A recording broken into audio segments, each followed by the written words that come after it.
परंतु हा भारत देश स्वतंत्र होत असताना या भारतातील बरेचसे असे काही घटक होते की ते असे सगळे एकत्र नव्हते. भाषावर प्रांतरचना नव्हती. वेगवेगळ्या भाषा बोलणारे या ठिकाणी समूह राहत होते, वेगवेगळ्या प्रांतात लोक राहत होते. म्हणून जे गुजराती बोलतात त्यांचा गुजरात तयार झाला असा, मराठी बोलांचा महाराष्ट्र, असे वेगवेगळ्या भाषानुसार वेगवेगळे राज्य निर्माण झाले. त्या पार्श्वभूमीवर आपल्या महाराष्ट्र राज्याची निर्मिती झालेली आहे. 1 मे 1960 आपलं महाराष्ट्र राज्याची निर्मिती झाली.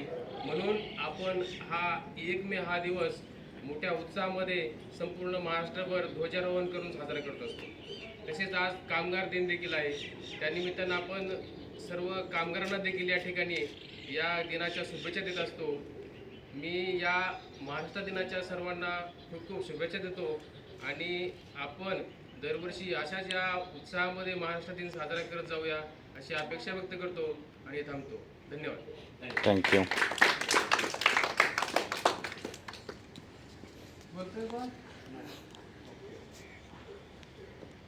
तर सरांनी आता तुम्हाला माहिती सांगितलेली आहे, एकमेविषयी थोडक्यात माहिती सांगितलेली आहे.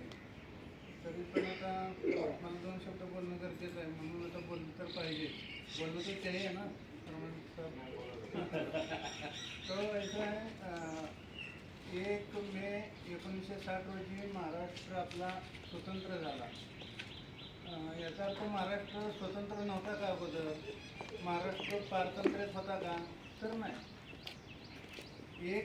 15 ऑगस्ट 1947 साली आपला भारत देश स्वतंत्र ज्यावेळी झाला त्याच्यानंतर आपल्या देशातली परिस्थिती वेगळी होती.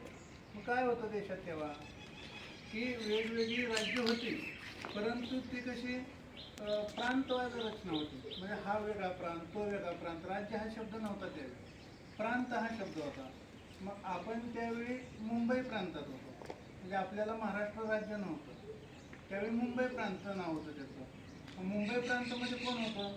गुजरात जे राज्य आहे आता आणि आपलं महाराष्ट्र जे राज्य आहे हे दोन्ही एकत्रित होते. म्हणजे महाराष्ट्र राज्य आणि गुजरात राज्य मिळून मुंबई हा प्रांत झालेला होता. आणि मुंबई हे त्यावेळी ही राजधानी होती. कोणाची? मुंबई प्रांताची. नावच होतं मुंबई प्रांत. आणि नंतर मग 1958 साली त्यावेळेच्या पंतप्रधानांनी काय केलं की थोडंसं हे प्रांतरचना अडचणीची वाटायला लागली, म्हणून भाषावर प्रांतरचना सुरू केली. आता भाषावर प्रांतरचना म्हणजे काय की आपल्या देशामध्ये वेगवेगळ्या भाषा बोलल्या जातात. मग तेलुगू भाषा बोलणाऱ्यांचं वेगळं राज्य, हिंदी भाषा बोलणाऱ्यांचं वेगळं राज्य, गुजराती भाषा बोलणाऱ्यांचं वेगळं राज्य, कन्नड बोलणाऱ्यांचं वेगळं राज्य आणि मराठी बोलणाऱ्यांचं वेगळं राज्य.